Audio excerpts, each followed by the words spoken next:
Hello, folks. I'm Josh McGee, and welcome to another edition of the Gateway to Soccer Show. Thank you so much for tuning in. As always, I am back after a 2-week layoff. I hope everybody had a happy holidays. Happy New Year to you all. The stink from 2020 still seems to be lingering, but hopefully we get rid of that here in the coming months. Of course, there was a lot of soccer over the holidays that I missed out on. I'm not going to get to all of it here in this episode. There will be a few stories that I look back on, but it'll be mostly stories from this past week or so, but still very excited to get back to the show and to talk about some soccer with you all. A lot of changes to the home studio. First off, I'm wearing my brand new U.S. Women's National Team shirt from when they won the 2019 FIFA World Cup with the 4 stars. Behind me over here on this shoulder, I've got a old Club Atletico Bluebirds jersey. Again, always want to support local soccer, and it's a good looking jersey to boot as well. And over here on this shoulder, jersey from Chelsea after they won the Champions League the season afterwards. That's why you see kind of the gold coloring to the logo and the words and such. Just trying to think about a more positive time as a Chelsea fan from what's going through right now.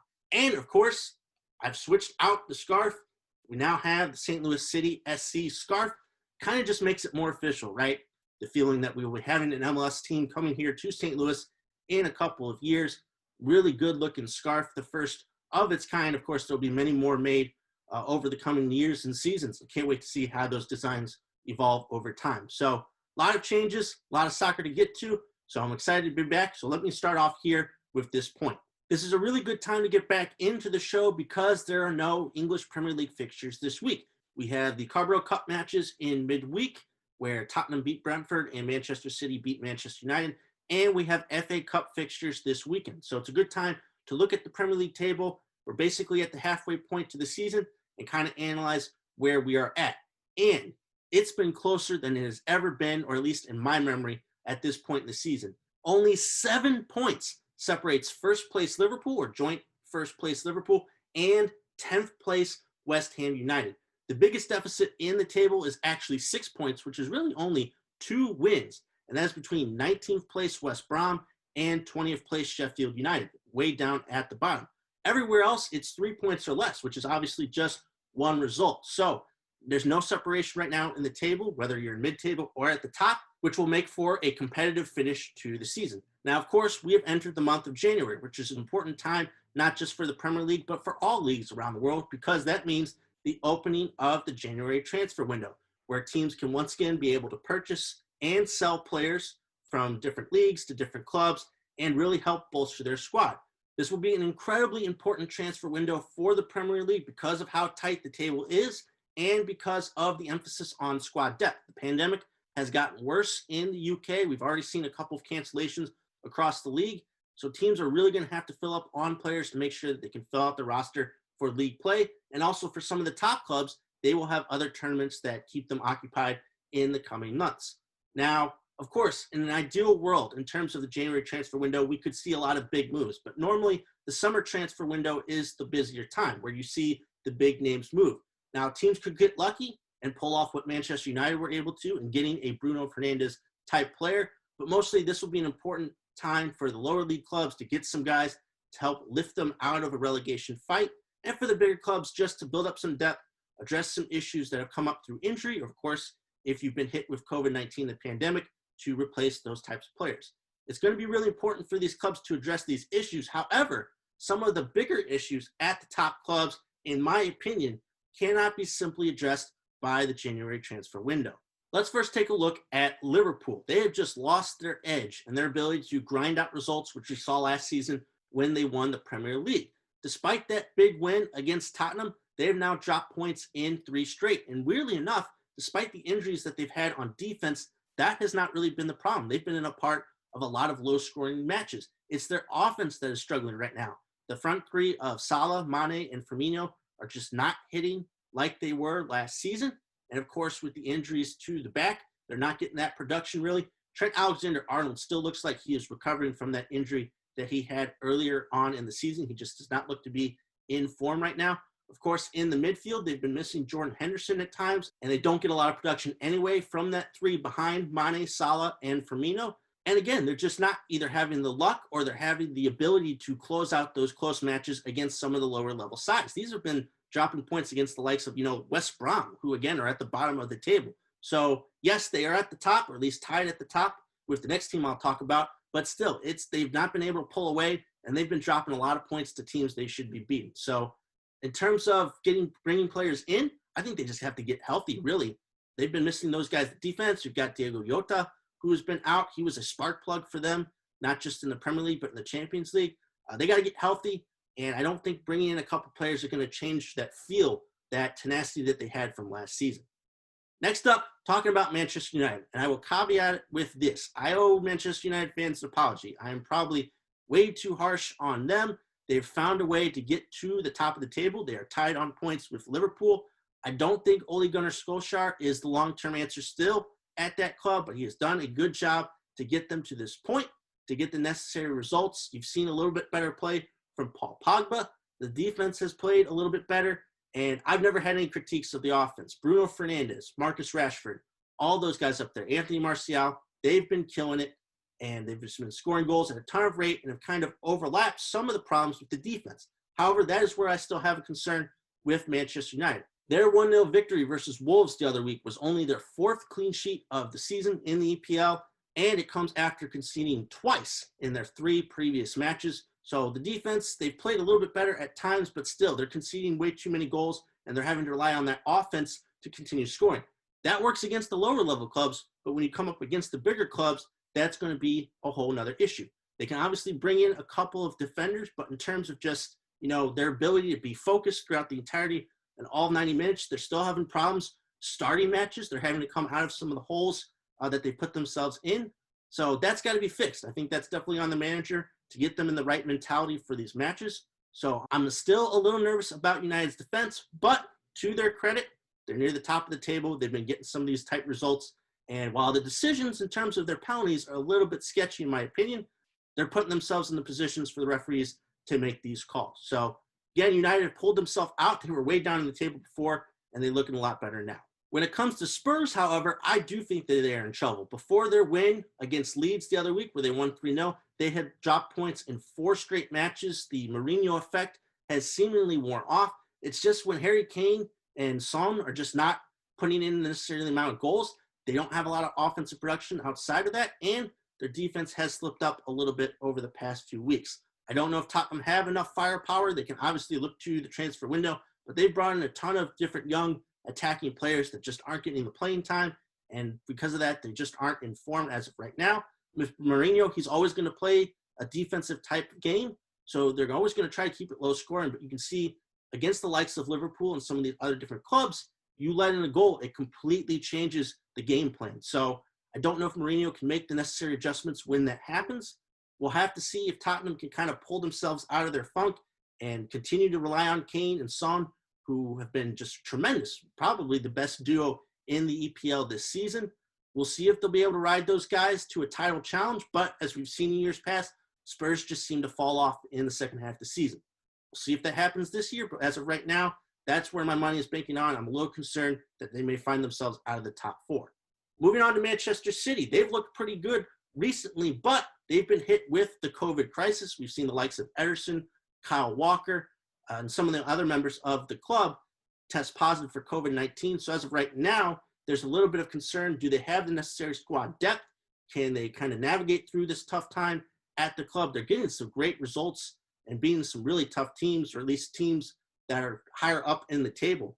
We'll see if they can continue that through this difficult time with the pandemic. And lastly, I don't think there's anything in the transfer window that can currently fix what's going on at Chelsea at the moment. They have fallen off the cliff. They have dropped points in 5 of their previous 6 matches.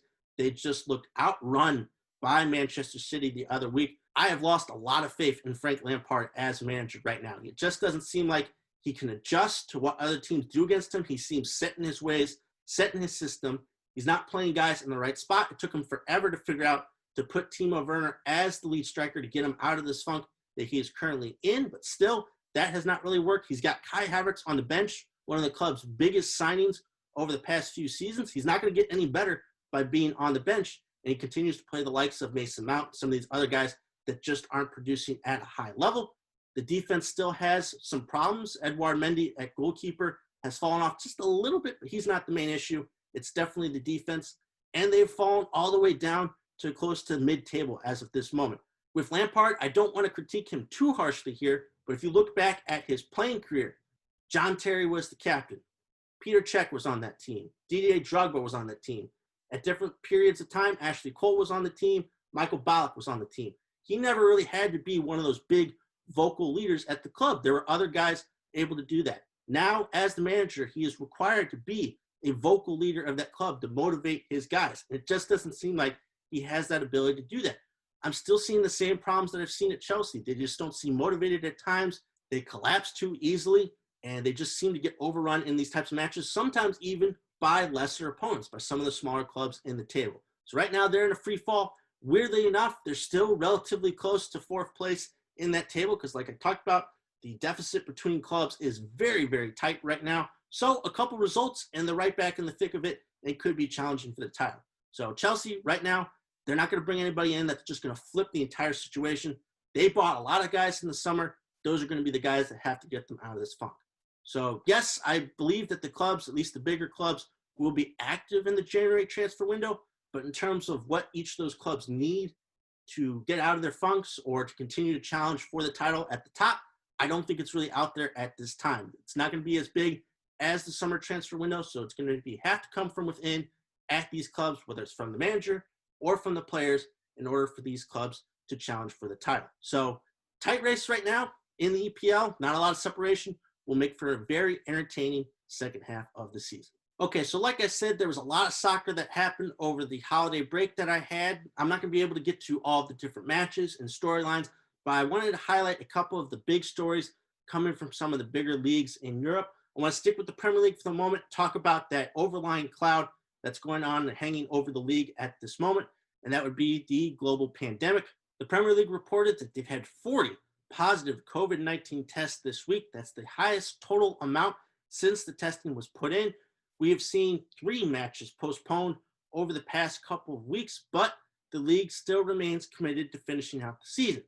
We're at a tipping point here right now with the EPL. The pandemic has gotten worse in the UK. We've seen a pretty major outbreak at Manchester City, and we've seen some other clubs struggle with it as well. They just need to be able to get their act together and tighten up those restrictions and find a way to help finish the season. They're up against the clock with this one because of the Euros in the summer. All European leagues have to finish up by May 23rd, which doesn't give a lot of leeway in terms of postponements and rescheduling of matches.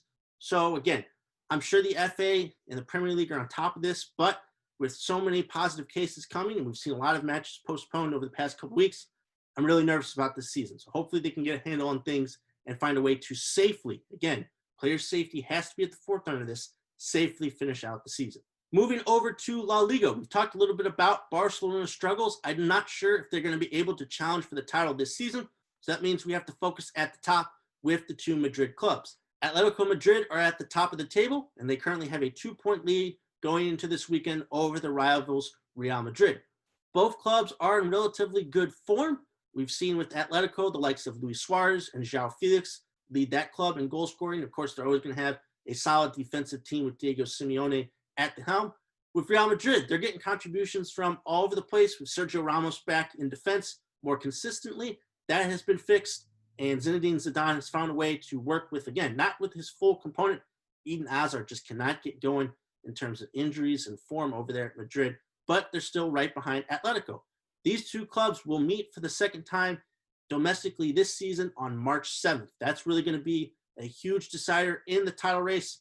Both these clubs are pretty evenly matched. They both have Champions League obligations coming up in February, so we'll have to see how they manage all of that. But it's going to be really exciting, a good finish, I think, to the La Liga season. Even if it's just these 2 clubs, they don't disappoint, and that Madrid derby should be exciting coming up in March. Next up, the German Bundesliga took a holiday break themselves and returned from it successfully last weekend. But this weekend, we have 2 huge matches coming up on the docket. Friday afternoon, we have Borussia Mönchengladbach hosting Bayern Munich, a couple of Champions League sides going at it there. And Saturday morning, we have RB Leipzig hosting Borussia Dortmund. Leipzig are just 2 points behind Bayern in the table currently going into this weekend, while Borussia Dortmund are 8 points behind Bayern Munich. But that's still something they could be able to make up because they've been title challengers for the past few years now. So Bayern having to travel on the road to Mönchengladbach, who are a very good offensive side. We'll see if they're able to give them some trouble. And if they drop points, Leipzig and Dortmund will be looking to take advantage. I think Leipzig are definitely the most serious title challengers to Bayern. We've seen them active in the transfer market already. They, of course, have been involved in the Champions League as well. They will be moving on and have obligations there too. But there seem to be a lot of decent teams in the Bundesliga this season that could trip up Bayern on their way to yet another title. These two matches will be a big indicator and a big opportunity to pick up some points this weekend, and we'll see after they conclude what the Bundesliga table looks like. Next up, Wednesday was a huge day in Serie A with a big-time matchup between rivals AC Milan and Juventus. Milan were looking to extend their lead over Juventus in the table because they are currently at the top. However, they were unable to hold off the champions, who got 2 goals from Federico Chiesa and a goal from substitute Weston McKennie to win the match 3-1. The win pulls Juve within 7 points of AC Milan, who retained their spot at the top of the table because of Inter Milan's 2-1 loss to Sampdoria earlier that day. It was a really good match between Juve and Milan. Good to see, of course, McKennie coming on and making a huge impact. He had a really nice opportunity right before his goal where Cristiano Ronaldo played a beautiful cross into the box, and McKennie's shot was saved by the AC Milan goalkeeper. Milan, they were missing quite a few people, including Zlatan Ibrahimovic, but still a missed opportunity with Inter dropping points to extend their lead at the top of the table. So should be a pretty good finish there with the 2 Milan clubs, with Juventus, and you've got the likes of Atalanta and Napoli challenging there at the top of the Serie A table. And lastly, before moving on, I want to highlight a couple of other leagues this weekend. If you're looking for a different type of match outside of the big 5 leagues, Ajax will be taking on PSV in the Dutch league this weekend. They are 1-2 atop of the table in that league. Elsewhere, the English Championship has a lot of familiar faces right now at the top of the table. I believe Norwich City are currently at the top. They've just been relegated last season from the Premier League. You've also got Bournemouth near the top as well as Swansea City, who were just recently in the Premier League not too many seasons ago. And Watford, who were also relegated last season with Bournemouth and Norwich, I believe are currently in a playoff spot. So we could see a lot of familiar faces coming right back up to the Premier League if things play out. But you also got teams like Brentford, who would be a fresh face to come up to the Premier League instead of those clubs who were recently just relegated. So again, just some good action outside of the big 5 leagues across Europe. And of course, there'll be a very busy schedule coming up with now all the leagues back from their breaks and to continue on with the second half of the season. So real quickly, before I move on to talking about soccer here in the U.S., I do want to talk about some world transfer market news. It is January, and the transfer window is open, and it's a big deal across the entire landscape of soccer. There haven't been a lot of big moves yet, but the one big move that has happened was the transfer of attacking midfielder and Hungarian international Dominik Szoboszlai from RB Salzburg to RB Leipzig, just changing up a little bit of those Red Bull jerseys. Szoboszlai is only 20 years old. He helped lead Hungary to the Euros through qualification, through that playoff, and for RB Salzburg, he has scored 15 goals over the past 3 seasons in domestic play in Austria, and he has scored 3 goals over the past 2 seasons in the Champions League. He's a very dynamic attacking midfielder who loves to take on defenders. He can provide great service, but he can also get in the box and fire off some goals. He's a complete attacking player and will be an excellent addition to that Leipzig attack, who, of course, as you know, they lost Timo Werner and they lost some other production from the past season, and it will just be good to have depth, but also he can really provide some great service and great production up there for Leipzig, who are going to be pulling double duty with the Bundesliga title challenge that they have right now and getting on to the next round in the Champions League. So again, Szoboszlai, very young attacking talent, moving on from Salzburg to Leipzig. The rest of these stories are really just rumors as of right now. Could be settled up over in the summer, but I did think they were big enough to mention briefly. David Alaba, the center back for Bayern Munich, who's kind of been out of favor and his contract ends this summer, has received some interest from the likes of Liverpool, who of course have a lot of defensive issues at the moment, or at least injuries, and Real Madrid. Alaba, he's a very solid defender, but he can also give you something going forward in attack. We've seen him have that great free kick early on this season versus Borussia Dortmund in that match. He would be an excellent signing for either club and could partner with some really great talent, whether it be Virgil van Dijk for Liverpool or potentially Sergio Ramos for Real Madrid. However, that's if Ramos remains at Real Madrid, because there have been rumors that his contract talks with the club have stalled, which has caused the bigger clubs around Europe, especially in the Premier League, such as Liverpool and Manchester City, to be put on alert just in case they have the option to bring in Ramos and really bolster their club. Ramos is still playing at an elite level. That defense is just so much more better and different when he is in the lineup. He can really still give a lot to each club. Of course, he's a leader. He's been the captain at Real Madrid and would bring a great veteran presence to wherever he goes. I don't think he's leaving Real Madrid. I think he's going to retire there at that club. There just doesn't seem to be any way. But stranger things have happened, so we'll just have to keep an eye out on that, especially as we roll into the summer. And lastly, I want to talk about someone who may not be a big-time player right now, but he is a big-time name. Out of favor, Arsenal midfielder Mesut Ozil could possibly come to a decision about his future within the next few days. It is rumored Fenerbahce and Turkey are the leaders to acquire his services, but there has been rumored interest from MLS side DC United, whose interest was first reported back in 2019. That would be incredibly awesome and cool to have Ozil come to the U.S. I still think that there's a lot of talent with him. The situation at Arsenal has just ended in a really bad way. That contract and his wages just became too much, and he just wasn't producing at the level they needed him to be. I still think he can be a solid player, and of course, if he comes to MLS, I think he will have a tremendous impact on DC United. So could be really cool, but of course, obviously, with his Turkish background, he would be a natural fit at Fenerbahce as well. So Mesut Ozil, we haven't seen him in a long time, but once he makes a move to a different club, I bet you we'll see him back on the pitch in no time. So that's just a taste of the news and rumors coming from the world transfer market. Obviously, activity and actual signings and transfers will pick up as we progress throughout this month to the end and deadline day. Now I want to transition over to soccer in America. And I'm going to start with Major League Soccer. Obviously, there are a ton of stories from MLS that I missed out on over the holiday break, but I'm only going to be able to highlight just a few of them, especially the ones that happened over this past week, starting with the big news concerning the structure of the league. MLS invoked the force majeure clause in the collective bargaining agreement this week, which obligates both the league and the Players Association to negotiate a new collective bargaining agreement in good faith for 30 days. If no agreement is reached, the current CBA could be terminated. Now, the league has already proposed a plan that wouldn't cut player salaries for this upcoming season in exchange for the current CBA being extended for a further 2 seasons and freezing compensation growth. I definitely think this is a bad move for the league. I know that there have been tremendous financial losses from the past season because of the no fans and the lack of matches, or at least the shortening of the schedule, but this is just not negotiating good faith with the players. We had a huge debate over this previous CBA. It didn't look like at one point that we would have the season that we did in 2020 for MLS, but they were able to get something done. But now you have to go back to the negotiating table and continue to navigate this troubling time. It doesn't seem like fans are going to be able to return in full capacity for even this season. So I understand the financial impact of it, but in terms of player relationships and continuing the progress of this league, I just think this is a bad look for MLS and could lead to some very ugly tensions and negotiations down the line. Maybe not with this CBA, but in the coming years, once things get back to normal, what type of leeway will have the league have or the players have?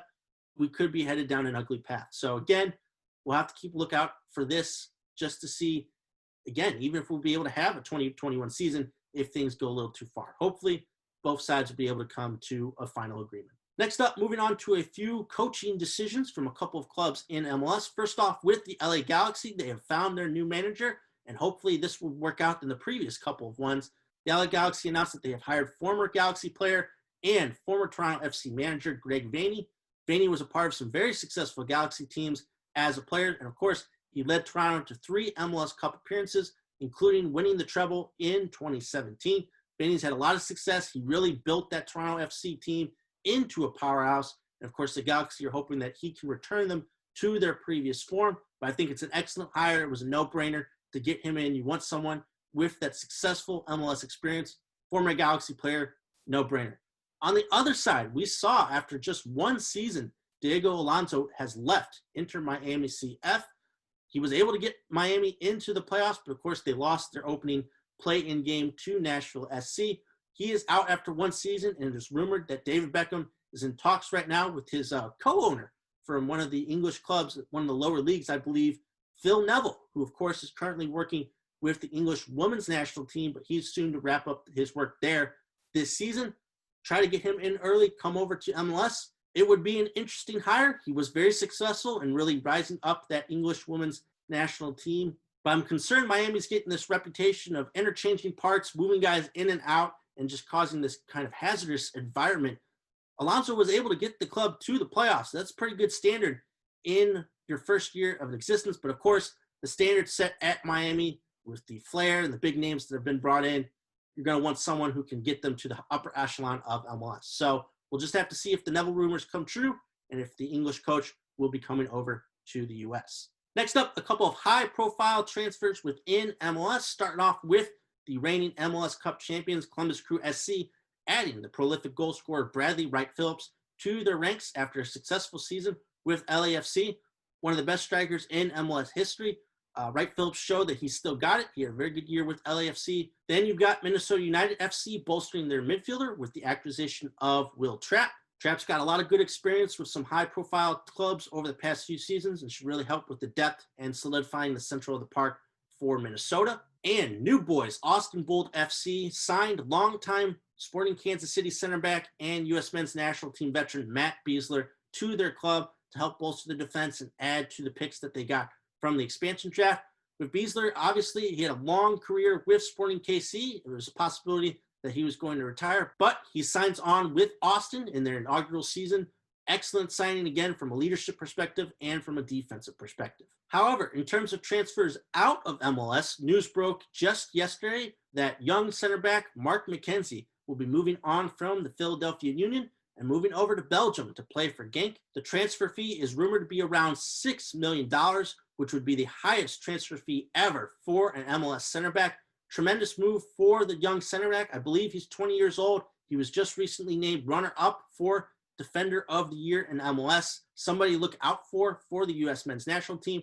He's now making the move over to Europe, much like his teammate Brendan Eriksson did with RB Salzburg. So again, very exciting to see prominent MLS players make the jump up to European football and to continue their development overseas. And lastly, I want to give some love to two big-time MLS players who announced they're hanging up their boots over the past few weeks. In December, Real Salt Lake legend Kyle Beckerman announced his retirement after 21 seasons as a professional soccer player.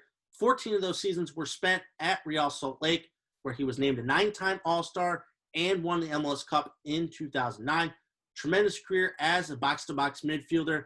Great leader. He was a longtime captain for that club and really helped them to their best years. And, of course, winning the Cup in 2009. Was also a great member for the U.S. men's national team. This week, former New York Red Bulls goalkeeper and Inter Miami CF goalkeeper Luis Robles announced his retirement after a 14-year professional career. Robles won 3 Supporter Shields with the Red Bulls and was named Goalkeeper of the Year in MLS in 2015, one of the best shot stoppers over the past few years in MLS. Both these guys were huge in their careers for their clubs, a lot of success, and again, long-time careers.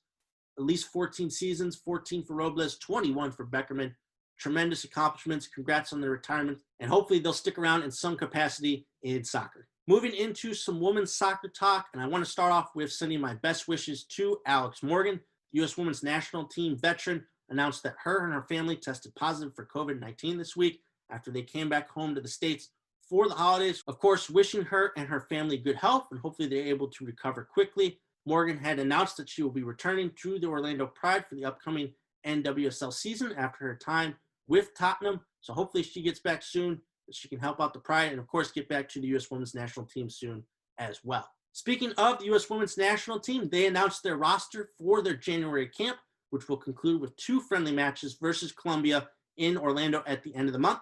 A couple of familiar faces are back. Veterans Megan Rapinoe and Carly Lloyd will be returning to the national team. It'll be cool to see those women back in action. This will be the first U.S. women's national team domestic match held since the 2020 She Believes Cup. It'll be good for them to be playing back at a home stadium, hopefully in front of maybe some fans down there in Orlando, and continue their development, get themselves ready for a big 2021. And lastly, there were a couple of big NWSL trades that I want to get to involving a couple of World Cup champions. First up, World Cup champion Emily Sonnet was traded from the Orlando Pride to the Washington Spirit, who have had a very active offseason and been trying to retool their roster. The other trade was the Chicago Red Stars acquiring World Cup champion and 22-year-old Mallory Pugh alongside midfielder Sarah Killian-Waldmo from Sky Blue FC. A couple really good dynamic attackers there to add to the depth and great players that Chicago already has. If you can recall, Chicago were the runners-up at the Challenge Cup during the summer and were unable to get things really going in the fall series. So adding the likes of Pugh and Waldmo to their attack alongside, Julie Ertz and some of the other veteran presence there at Chicago, they will be a real powerhouse coming into this upcoming NWSL season. And lastly, real quickly, when it comes to the USL Championship, obviously there are a lot of moves going on right now in the offseason. Not going to be able to get to all of them, but I did want to highlight a couple of the big ones, at least in my opinion. I think the biggest one came from the reigning Eastern Conference champs, and that would be the Tampa Bay Rowdies, when they announced the signing of former Pittsburgh Riverhounds SC striker Steven Dos Santos. Dos Santos scored 5 goals last season for Pittsburgh and has been one of the most prolific strikers over the past few seasons in the USL Championship. He has a total of 46 regular season goals and 14 assists in 150 appearances. Adding somebody like Dos Santos with all of the rich attacking talent that the Rowdies have coming back, especially Sebastian Guinzati, they're just going to be loaded once again. I think Tampa should be considered the favorites to win the Eastern Conference. Adding a striker like Dos Santos, who's extremely powerful. I think he's like 6'4". He's a big-time guy and someone who's prolific with that type of goal-scoring record, going to an offensive-minded type team. Again, match made in heaven, and the Rowdies continue to get even richer. In regards to another Eastern Conference contender, after reigning goalkeeper of the year Ben Lute was recalled by FC Cincinnati for their upcoming MLS season, Louisville City FC announced the signing of goalkeeper Simon Lefebvre. Lefebvre posted a 72.9% save percentage last season for Loudoun United after he was selected 21st overall in the MLS Super Draft by DC United. So Louisville were able to cover for Lute's departure. They still got plenty of experience on that team, and of course a lot of attacking talent has returned, especially with the likes of Cameron Lancaster. So most likely Louisville will once again be one of the top contenders in the Eastern Conference next season. So while the main theme that we're seeing, a lot of guys are re-signing with their club from their past season, we are seeing a lot of talent move to different clubs. I could talk about Isidro Martinez moving to New Mexico United or Santiago Patino moving to San Antonio FC, but there will be plenty of more moves here in the offseason to break down as the USL continues marching towards their 2021 season. All right, to close out the episode, I'm going to talk some STL soccer news. I'm going to start off with St. Louis City SC. They haven't had much to report here as we have reined in the new year, but I do know that their esports representative, Hasib Zulfic, has started playing some qualifiers for the first tournament of the season in EMLS. Want to wish him good luck as he hopes to qualify for this first tournament. Of course, with the new year, we are hoping for some major announcements from St. Louis City SC when it comes to the stadium, when it comes to coaching and player personnel, but we'll just have to wait and see what is in store. Moving on, I've tried to keep up with where former STLFC players have been signing over this offseason, and I want to get to a couple guys that I don't think I was able to get to before the holiday break. Winger Russell Cicerone signed for Pittsburgh Riverhounds SC. That's an excellent signing for Pittsburgh. Russell was one of the better attacking players for St. Louis FC, and his creativity out there on the wing is going to be a huge help for Pittsburgh, who've been near the top of the Eastern Conference for quite some time. Elsewhere, outside back Paris G signed for FC Edmonton of the Canadian Premier League. Really cool opportunity there for Paris, who's very versatile, can play either left back or right back, and excited to see how he handles the next step in his career. So congrats to Russell and Paris for finding new teams, and they add to the ranks of Fanuel Kavita, who signed for Birmingham, Toby Adewale, who signed for Phoenix, and Joaquin Rivas, who signed for Tulsa.